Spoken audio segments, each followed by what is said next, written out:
قال المصنف رحمه الله تعالى ونفعنا بعلومه وبعلومنا وبعلومكم في الدارين آمين يا رب العالمين.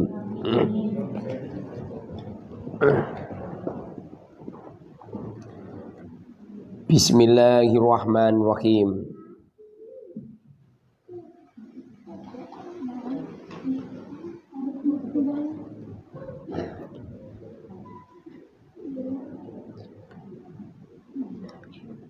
Qala fihim sahibu syara salawatullahi alaihi wasallamu asyaddun nas adaban yaumal qiyamati alimun lam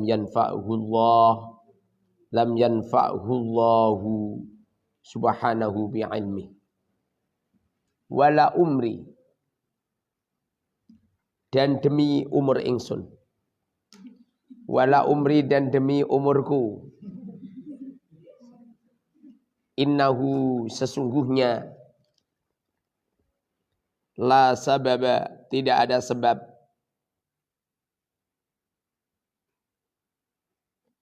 li israrika, untuk mengekalkanmu, alat takabburi, atas kesombongan, illa da'a, kecuali penyakit, alladhi, yang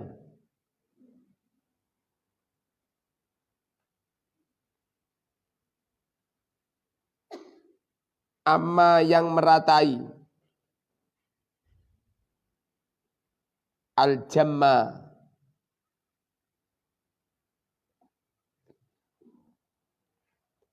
al-jamma, orang banyak, al-ghafira, jamal ghafir itu banyak sekali ini. Jamma mananya banyak, al-ghafir ya mananya banyak. Seperti cantik jelita. Apa mananya cantik? Ya cantik. Jelita? Ya cantik.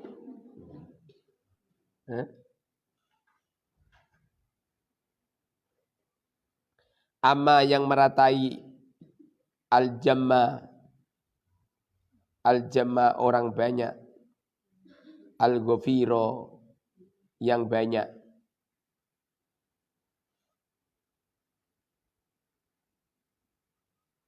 Semakin jauh dengan kurunnya Kanjeng Nabi, semakin dekat dengan yaumil kiamat, kesikuan orang itu semakin menipis.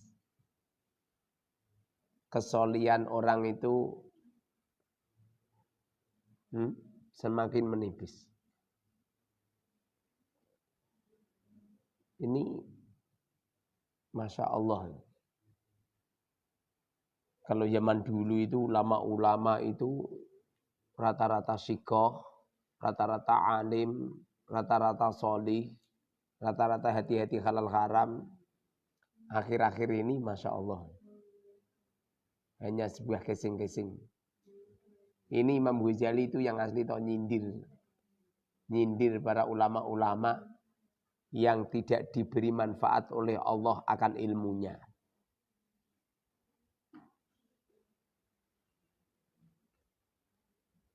Bal syamila,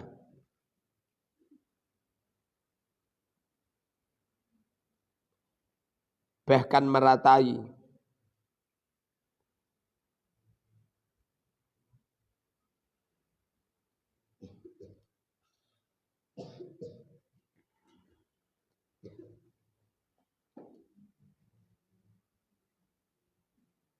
al-jamaahiro, beberapa golongan, minal kusuri,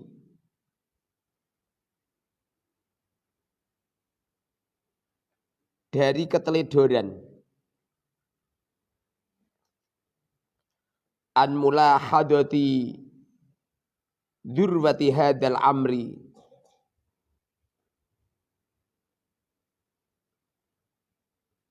dari memperhatikan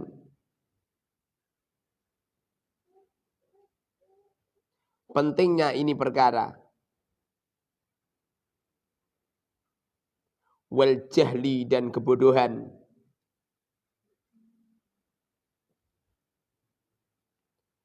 Yang menjadikan orang-orang alim itu sombong. Orang-orang alim itu hanya kesing-kesing belaka.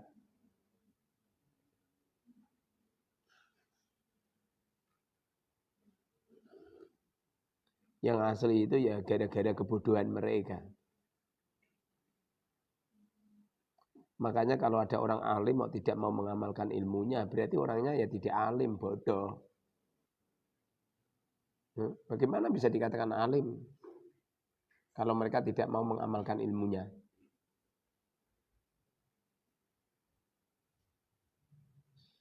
Bi annal amro, dengan sesungguhnya perkara iku idun besar wal khotobah dan urusan jiddun sungguh-sungguh.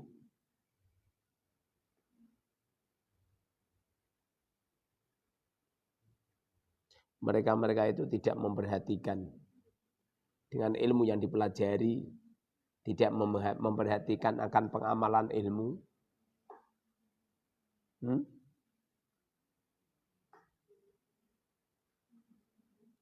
Wal akhirata dan akhirat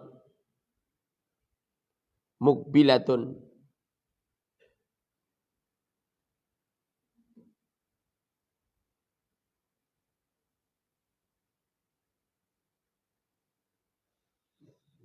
di depan. Wad dunya dan dunia mudbiratun di belakang.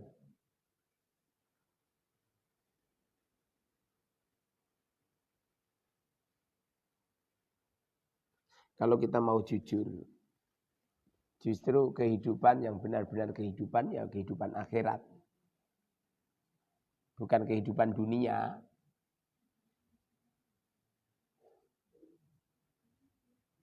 Makanya orang-orang cerdas itu bila mana mereka itu mempersiapkan bekal-bekal akhirat. Dan dunia ini sebagai batu loncatan gitu loh. Dunia ini sebagai batu loncatan akhirat. Orang kok malah akhirat dibuat batu loncatan dunia. Na'udzubillah. Kadang-kadang itu ada sebuah pondok pesantren. Bukannya kasih sayangnya sama santri semakin tinggi, bukan. Pondok membuat peraturan semua santri harus belanja di toko pondok, di koperasi pondok. Tapi jualannya larang-larang ngepol. Jangan gitu. Saya jual ikhya ini loh, di luar ini 170. Sama santri 150. Pengenku sing asli tak gratisi. Pengenku bareng gratisi ra iso kulaan.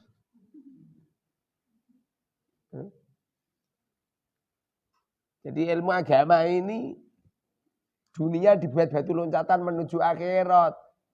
Bukan akhirat dibuat batu loncatan untuk mencari dunia.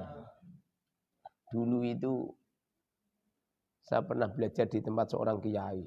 Itu setiap ngaji mesti dundum-dundum. Kadang dundum makanan, kadang dundum uang. Itu sing angel. Tak melu dundum-dundum. Siapa yang mau?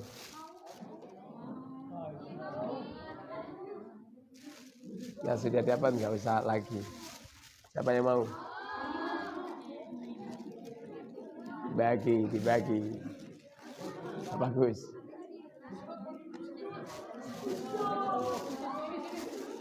Siapa yang mau?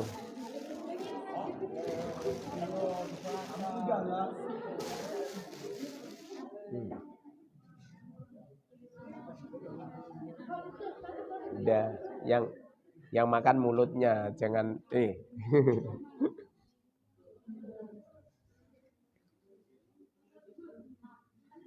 Itu ulama-ulama dulu itu kalau ngajar itu santri-santrinya didundumi makanan.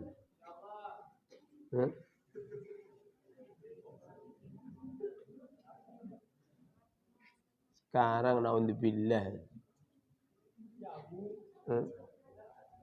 Bahkan kadang-kadang sing jelas-jelas ilmu yang diajarkan juga ilmu-ilmu tasawuf. Ilmu yang diajarkan ilmu-ilmu thariqah. Kadang-kadang ketorikoan seseorang dibuat batu loncatan untuk ngumpulin harta benda. Ini sebuah kesalahan yang benar-benar salah.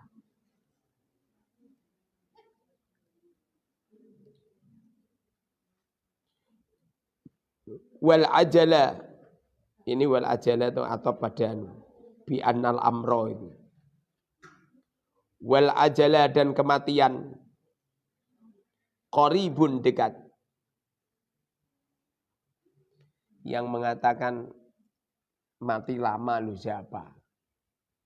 Nanti tuh ngerti-ngerti kamu sudah ada di kuburan. Kalau seperti ini sih merasa aman. Merasa aman, merasa muda terus, tidak bisa tua. Kelahiran kamu udah paling piro. Misalnya itu mondok dulu, berangkat mondok itu tahun 1995. Kamu sudah lahir, Aska? Belum kan? Kelahiran kamu tahun berapa? Ya, 2009. Coba. Lahirnya saja 2009.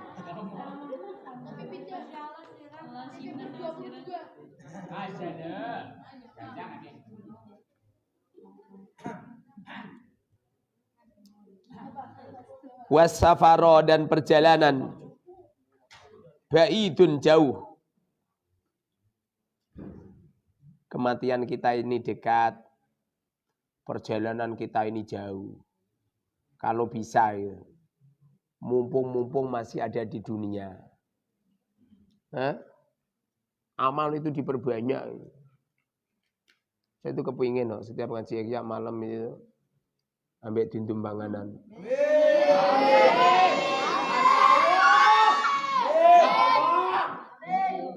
Kalau perlu ambil dindum duit.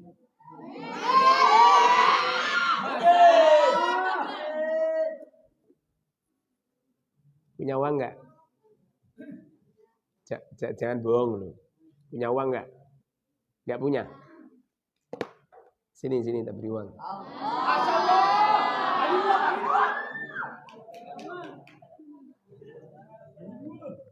Yang punya uang enggak boleh ngomong enggak punya uang.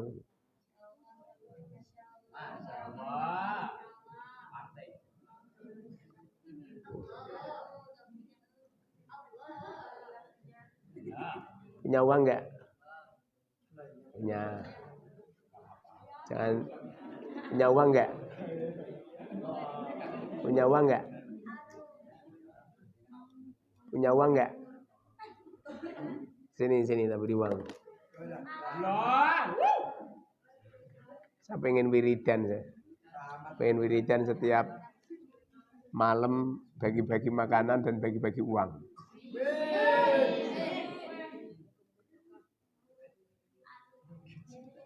Punya uang enggak? Sini.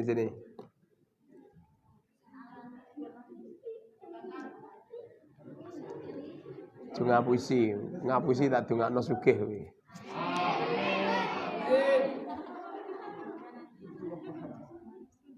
Punya uang enggak? Sini.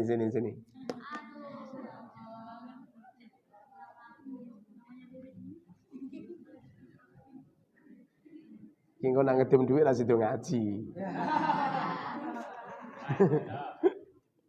Nanti malam yang saya bagi lelaki dan perempuan.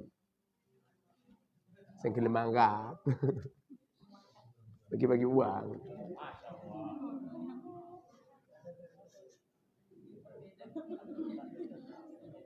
Wazada dan bekal. Tofifun sedikit. Bekal kita ini terlalu sedikit. Bagaimana coba? Hidup tidak tidur, ngonggar, nganggur. Enggak sungguh-sungguh.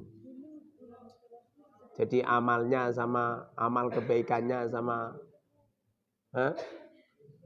tidurnya ini lebih banyak tidurnya. Sama nganggur-nganggurnya lebih banyak nganggur-nganggurnya. Orang itu akan rusak bila mana banyak nganggurnya. Secara otomatis. Karena orang itu kalau nganggur, pada akhirnya pikirannya itu kesana kemari. Ini awal terjadinya kerusakan di sini. Coba kamu menyibukkan diri. Kalau perlu itu membuat tantangan. Sangat Ihya Ulumuddin ini kan membuat tantangan ini. Oh, yang ikuti ini ribuan orang.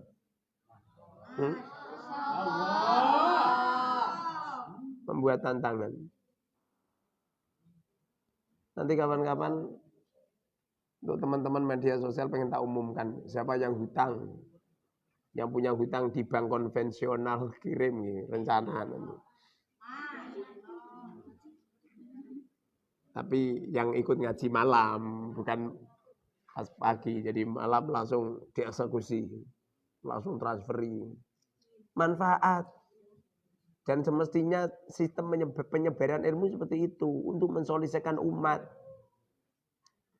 Ngaji sing dipikir untunge wae ya. Rusak kamu.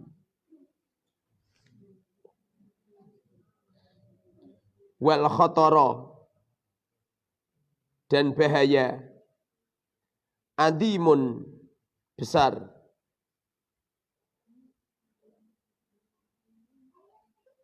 Kalau seorang ulama sudah tidak mau mengamalkan ilmunya, keulamaan mereka hanya sekedar keseng-keseng saja.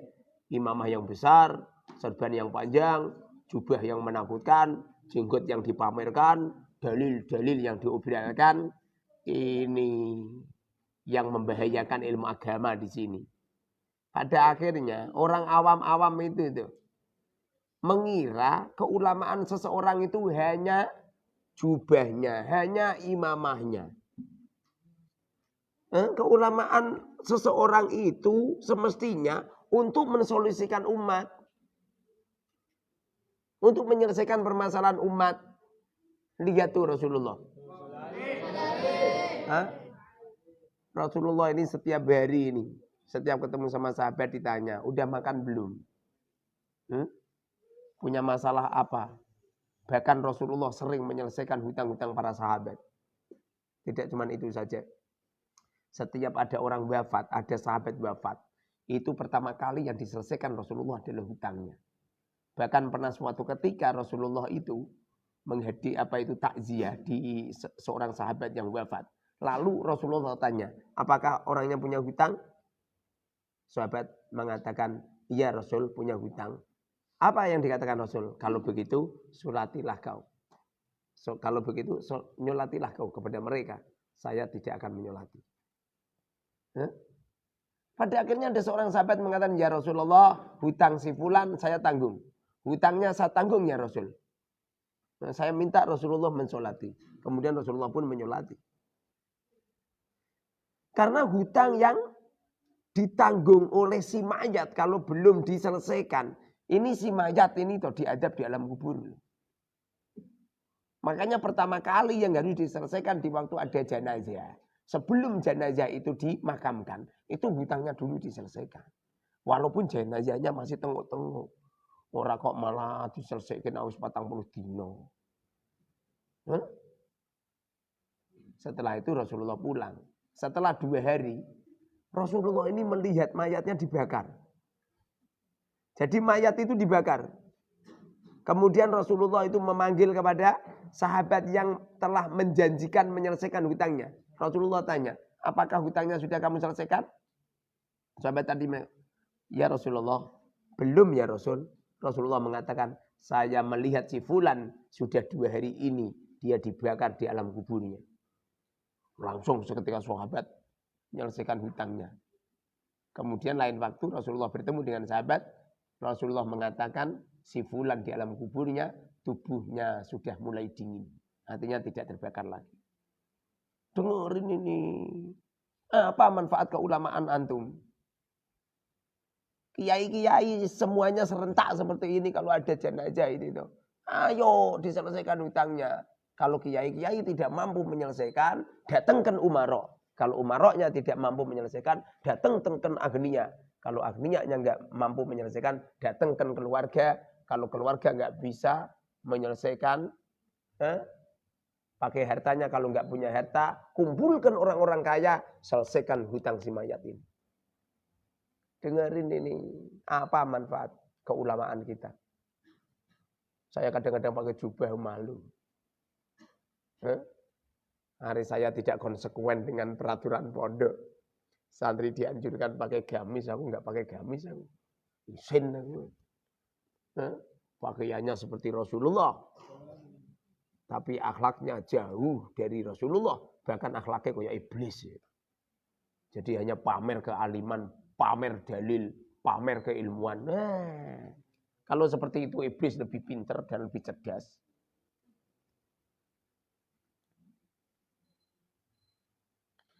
Wattoriko dan perjalanan sadun tertutup.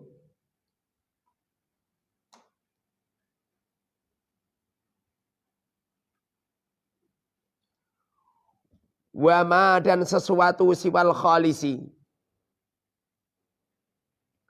Wama adapun sesuatu siwal khalisi selain orang yang ikhlas. Liwajhillahi karena zatnya Allah. Minal ilmi dari ilmu. Wal amali dan amal.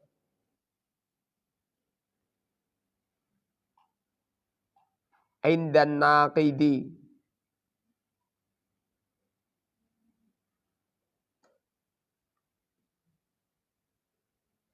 Indan naqidi menurut orang yang mengkritik. Al-Basiri yang bisa melihat. Raddun tertolak.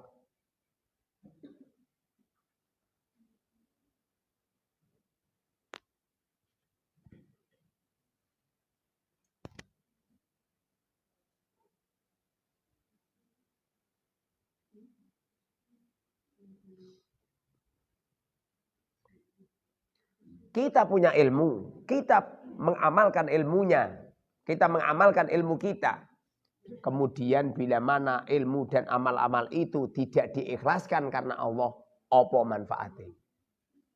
Apa manfaat ilmu itu? Dan apa manfaat amal itu kalau tidak diikhlaskan? Ciri-ciri orang ikhlas itu istiqomah. Kalau ada orang kelihatannya wele. Kalau jamaah sregepe, setelah itu toh enggak sregep. Jebul-jebul toh jamaah nginceh cah putri sing omahe ning sisih masjid utawa musola. Jebul-jebul cah putri itu sudah dapat lamaran. Setelah dapat lamaran itu si fulan ini toh sing biasanya sregep jamaah terus enggak jamaah meneh. Itu namanya enggak ikhlas. Makanya ciri-ciri orang ikhlas itu istiqomah. Kalau dia enggak istiqomah, enggak ikhlas.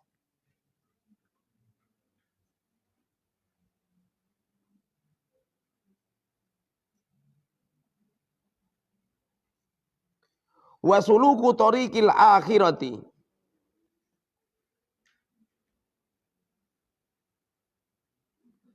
Adapun penunjuk jalan akhirat. Wasuluku tariqil akhirati. Adapun penunjuk jalan akhirat. Ma'a kasratil ghawaili. Serta banyaknya tipu-tipuan.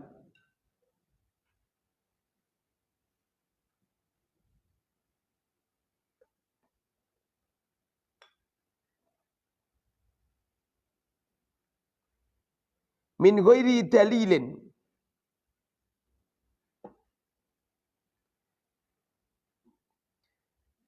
Tanpa yang memberi petunjuk.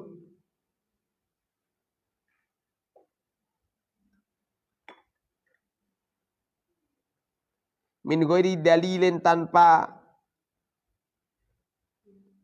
yang memberi petunjuk. Wala rafiqin, dan tidak teman.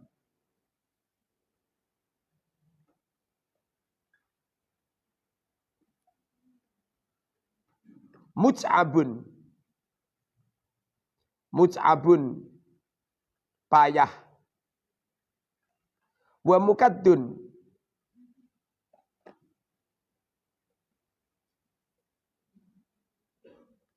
wa mukaddun, dan sukar.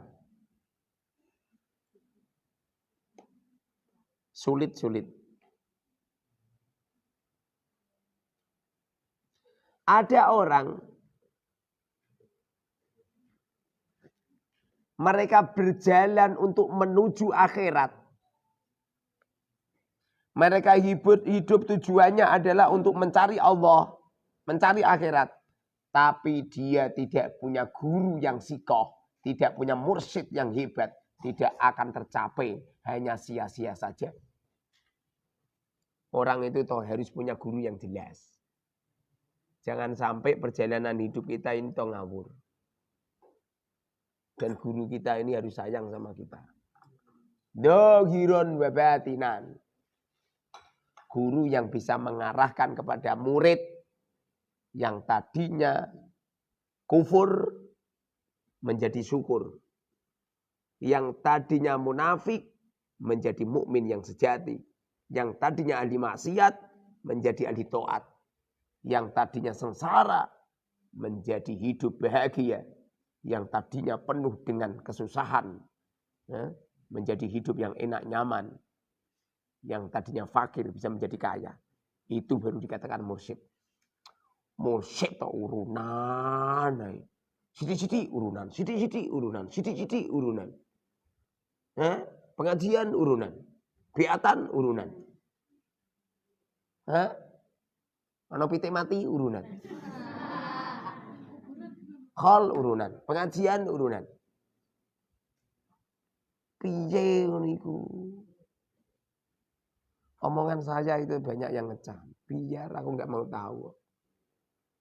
Saya dikecam orang kok terus menggeret nih orang. Saya disanjung orang kok terus dada saya mekar nih orang. Kalau ada sebuah kemungkaran, kita wajib menyampaikan. Nyampe-nyampe Rasulullah itu kalau selesai sholat membaca doa. Allahumma arinal haqqa haqqa. Ya Allah, beritahukan kepada kami perkara yang hak. Warizukni tiba'ah. Berikan rizki kepada kami bisa mengikuti perkara yang hak. Sekarang ini tak beritahu Kang. Sekarang ini tuh banyak ulama-ulama su. Banyak ulama-ulama jelek. Ini sing ngendika to Imam Ghazali. Pondok-pondok pesantren tidak menjadi solusi mengalimkan, mengkader pakar-pakar hebat, tapi pondok pesantren hanya untuk batu loncatan, mencari kekayaan, popularitas diri, dan untuk sombong-sombongan. Pada akhirnya visi misinya ditulis gede.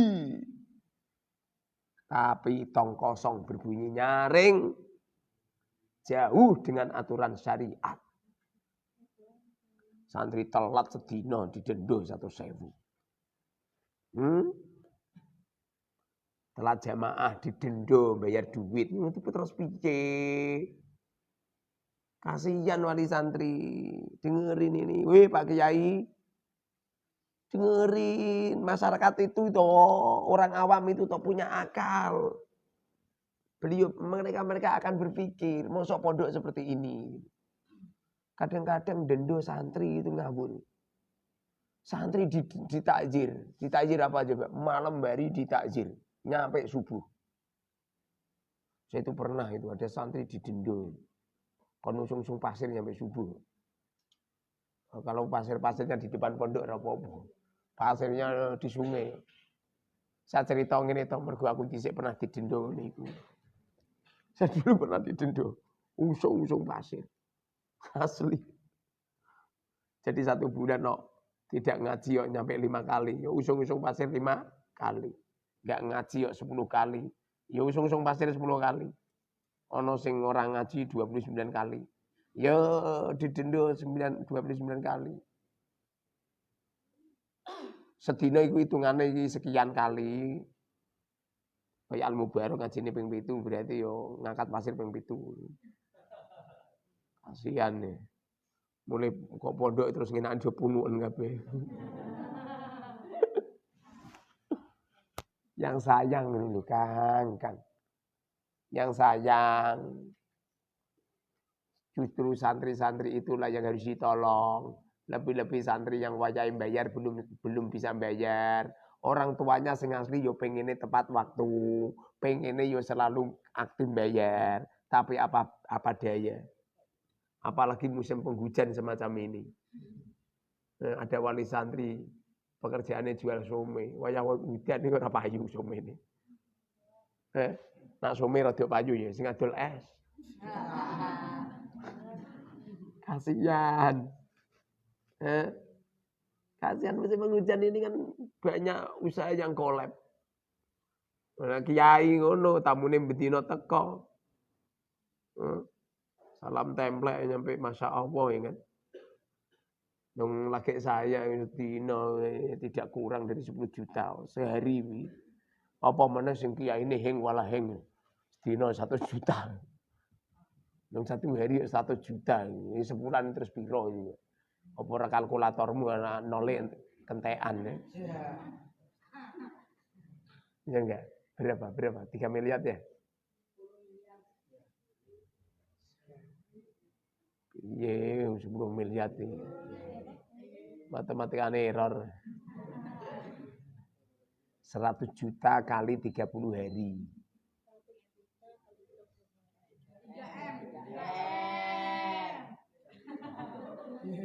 Bisa 3M ini.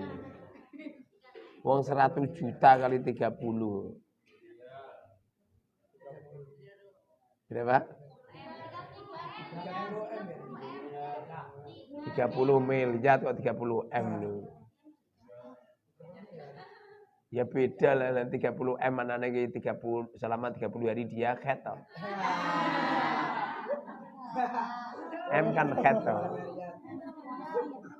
M kan menstruasi, M merah.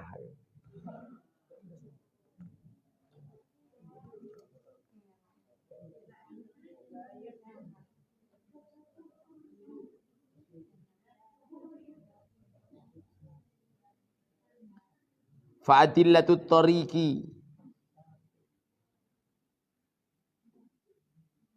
Maka beberapa penunjuk jalan. Hum adalah al-ulama'u. Para ulama. Orang-orang yang menunjukkan jalannya umat adalah para ulama. Kalau ulama-ulama itu adalah yang mengarahkan umat, memberikan jalan kepada umat, semestinya ulama inilah menjadi garda terdepan untuk mensolusikan permasalahan umat.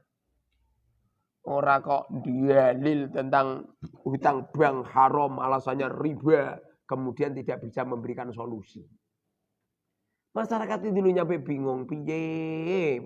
Pengen hutang di bank, jadi ini Pak Yai ini are riba, terus hutangnya karo sopo. Kamu itu membuat hukum haram tapi tidak memberi solusi. Diberi solusi. Kayak ning pondok ada peraturan pacaran haram, nggak boleh, dilarang. Lha ngono kuwi dimenehi solusi. Dinikahno apa piye ngono. Ora kok san dilaknat. Didendo, sing lanang sing wedok dipotong gundul, ngono jenenge kan ngawur.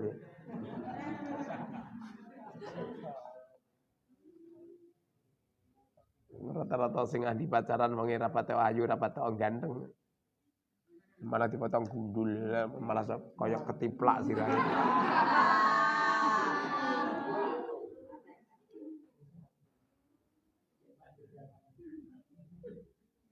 alladzina yang hum adalah warasatul anbiya'i beberapa pewaris beberapa nabi. Para ulama-ulama itu adalah min warasatil anbiya. Kalau ulama itu pewaris nabi, setidaknya ulama punya 4 sifat. Sidik, amanah, tabligh, fatona.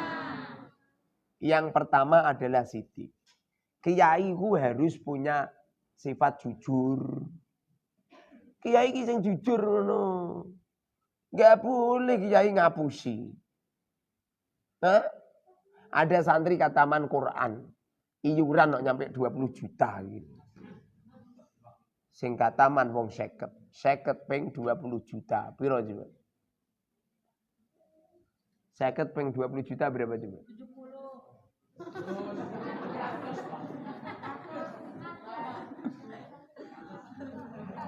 Berapa? 20 juta kali 50. 1 miliar.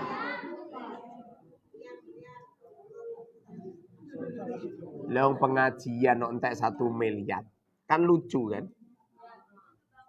Long di Al Mubarak pengajian terima 100 juta mewah subhanallah. Itu saja saya masih bisa membuat sembako sekitar 7.000 bungkus. 5.000 nyampe 7.000 bungkus itu. Loh kok santri kataman Quran urunannya nyampe 20 juta. Kasihan wali santri itu kasihan. Guru-guru kataman Quran montor otok-otok kekedul. Punya gabah. Gawi bertahan nyampe 1 tahun gara-gara anaknya kataman kekedul kabeh, pitik-pitik kekedul. Wedhus gering loro le kekedul sisa. Pada akhirnya ada orang fakir, ada santri yang fakir, nggak bisa iuran, naudzubillah pada akhirnya tidak bisa mengikuti kataman Quran. Coba. Ngene kok min warasatil anbiya gitu. Min warasatil fir'aun wal qarun ya iya. Dengerin ini. Saya tidak mengomentari pondok-pondok sana enggak. Saya mengomentari santri-santri jadi kiai ini. Atau kiai-kiai yang ikut ngaji ihya saya. Ya, ini saya menerangkan Imam Ghazali. Kalau saya menerangkan seperti ini, beliau juga menerangkan seperti itu. Beliau mengecam banget ulama-ulama yang tidak sayang sama santri. Mosok ada santri gara-gara tidak mampu bayar iuran atau diboyong kowe. Yang berangkat mondok itu mayoritas menengah ke bawah, ekonomi ke bawah. Kalau mereka dari kalangan fuqara masakin, kemudian mereka pengen menimba ilmu, kemudian kamu larang untuk menimba ilmu gara-gara uang. Terus bagaimana Anda menyebarkan ilmu? Itu niatnya sampeyan ini mulang ilmu agama, apa niat menguangkan ilmu agama? Enggak usah ngono. Di Al Mubarak alhamdulillah yang bayar sekitar 20%. Yang 80% enggak bayar. Alhamdulillah gara-gara 80% orang bayar, 20% bayar, alhamdulillah pondok orang semakin kere, malah semakin sugih. Malah semakin kaya. Motor di pirang-pirang ini nyampe numpuk. Ya enggak? Mobil ini sampai dilasah. Insya Allah sebentar lagi ada Pajero datang.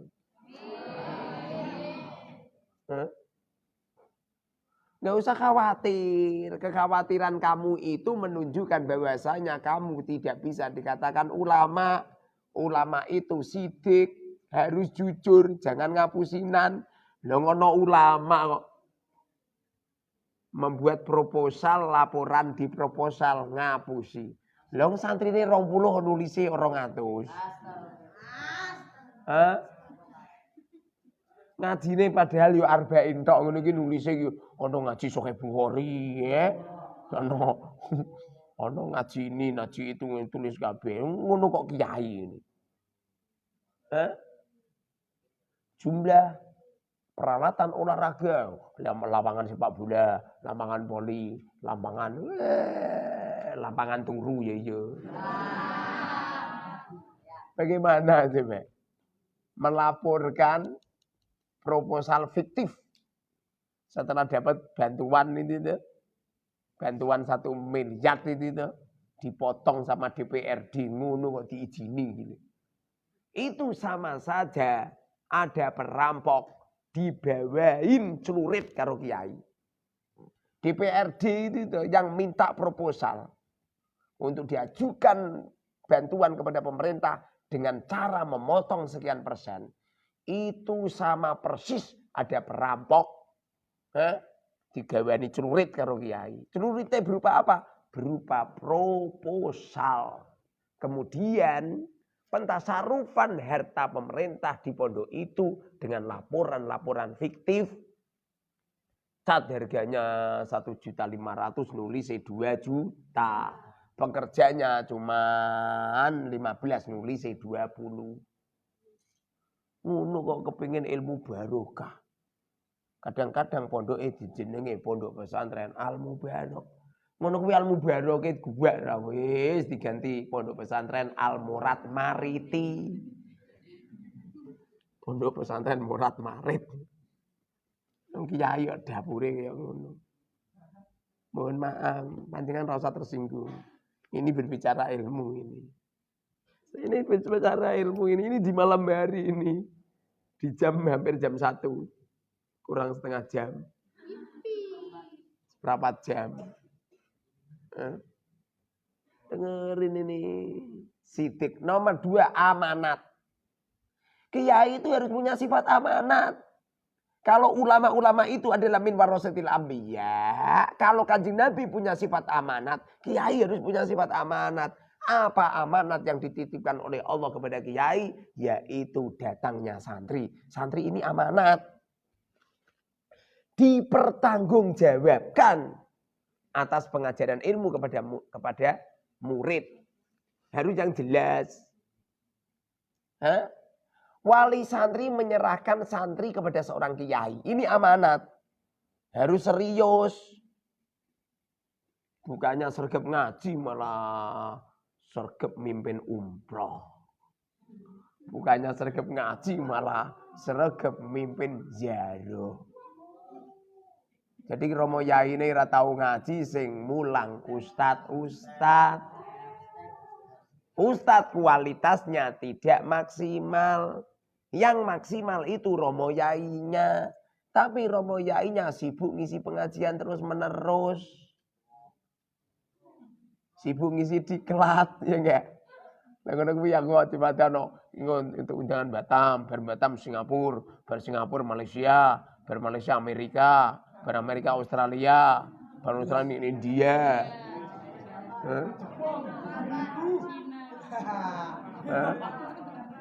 Terus gimana? Coba gimana? Terus santri ini terus piye? Santrinya gimana coba? Santri ini amanat. Kalau santri ini amanat, seorang kiai harus mempertanggungjawabkan amanat itu kepada wali santri. Kadang-kadang ini ada keanehan. Dengerin, ada keanehan. Apa itu? Yang jelas-jelas kewajiban seorang kiai gak ditepati. Bareng kewajiban orang kewajibannya kiai malah dioyak-oyak. Contohnya koyok bayar iuran. Bayar iuran itu kan enggak kewajiban kiai kan. Kewajiban wali santri itu. Lah apa sik kiai karo pengurus ngoyak-ngoyak. Itu kan kewajiban wali santri, bukan kewajiban pengurus dan pengasuh. Lho kok sing ngoyak-ngoyak malah pengasuhnya karo pengurusnya malah jadi lucu. Justru kewajiban kiai dan pengurus minter ke santri. Kalau kewajiban kiai minter ke santri, semestinya kiai itu sibuk minter ke santri. Melaporkan setoran, melaporkan hasilnya itu baru kiai-kiai dolar seperti itu mempertanggungjawabkan hasilnya itu bagaimana. Ora kok ngoyak iuran telat sithik dilekno. Kadang-kadang toh belum bulan Maret ini kita wis dilekno. Mohon maaf Bapak, ini sudah 10 hari lagi bulan Maret, tolong diselesaikan iuran lho. Durung wayahe bulan Maret lho wis dioyak-oyak. Nak kon ngoyak-ngoyak iuran wasis, tapi nak mulang santri ora tenanan. Nak untuk bilang ngono kok min warasatil anbiya. Dari mana? Kok ora izin ya? Jadi sing kewajiban sendiri tidak dilakukan dengan maksimal, sing kewajiban wali santri malah melu-melu. Jadi nak ngoyak-ngoyak iuran tenanan. Padahal itu ranah wali santri. Dengerin ini pengurus ini. Ini bukan untuk ngocai pondok lain. Kalau pondok lain semuanya APKB menyalil janah KB. Ini ngocai santri Al-Mubarok, pengurus Al-Mubarok. Tugas kiai dan pengurus mengedilkan keilmuan. Dialimkan yang benar-benar alim. Jangan acak-acakan. Masalah iuran itu kewajiban orang tua. Nggak usah ikut campur. Wong wali santri iuran ini gak penting. Sing penting santri digeladi bersih. Bagaimana caranya ngalim? Aku yakin no. Angger santri-santri ngalim semua. Aku yakin masalah rizki itu akan dicukupin oleh Allah. Rasulullah bersabda, man tolabal ilm lillah takaffalallahu birizki.